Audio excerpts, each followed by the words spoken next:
my name is Camila Ogario, and today I will be walking you through a primary survey, secondary survey, off-the-field assessment to show you how to give proper care to an injured athlete.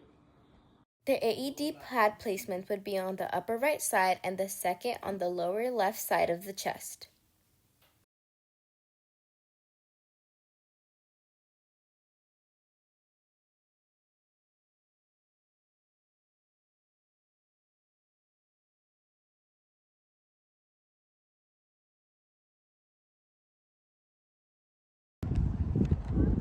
Deliver shock now. Press the orange button. Shock delivered. Now I'm going to give 30 chest compressions. 1, 2, 3, 4, 5, 6, 7, 8, 9, 10, 11, 12, 13, 14, 15, 16, 17, 18, 19, 20, 21, 22, 23, 24, 25, 26, 27, 28, 29, 30. Then you would make sure to give 2 rescue breaths. Now I am checking the scene to make sure that there is nothing that could potentially endanger myself or the athlete. So it is always very important to check the scene before you go and help the injured athlete to make sure that the surrounding is safe and also to make sure that you are safe before entering a scene that could possibly endanger yourself as well. Right after step 1, which was checking the scene, you would move right on to the primary survey. You always need to make sure to give your athlete a secondary survey, which is a head-to-toe examination on their body to see their state after their injury. My athlete quickly regained consciousness. They were responding to my voice, and their normal range was 96/79. Their pulse was faster than usual, and they had 70 beats per minute. When it came to respiration, their breathing was controlled, their blood pressure was normal, their skin color and condition was also normal, and their pupils were normal and equal. Now I'm checking my athlete's blood pressure, and here is how you would put on a blood pressure cuff. This is for monitoring my patient and to see any symptoms. So now after seeing all of that, you move on to step 3, which would be calling EMS if necessary.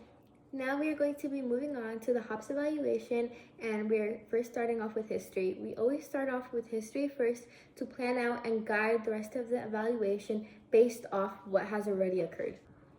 The series of questions you would ask would be, how did your injury occur? When did injury occur?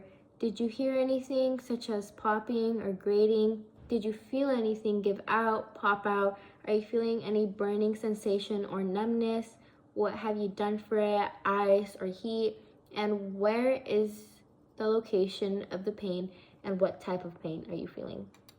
Okay, after history, you are going to be moving on to O, which stands for observation. During the observation, you are actively looking for any clues that tell you about the injury.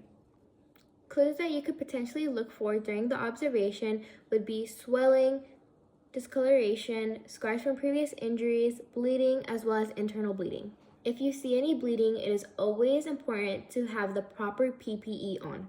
Now, after history and observation, you're going to be moving on to P, which stands for palpation. Now, this is the first time you actually touch the injured athlete and you use the information you gained during the history and observation, and with that, you know how to treat the injured athlete. In observation, you were looking for clues, and now in palpation, you are feeling for clues. In the clip that I'm about to show, you are going to see how I palpate away from the injured site to see where the pain from my athlete starts.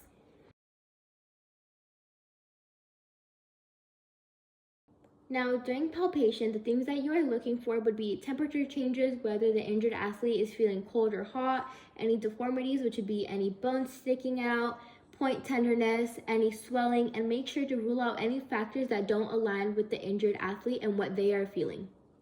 Now we are on the last step of HOPS, being S, which stands for special tests. This is used to determine if the range of motion of a joint is within normal limits. 3 ways to test the range of motion would be, number 1, activeness. The athlete moves the joint themselves. Number 2, passiveness. The athlete is relaxed and you move the joint through the range of motion. Number 3, resistiveness. You apply resistance while the athlete moves the joint.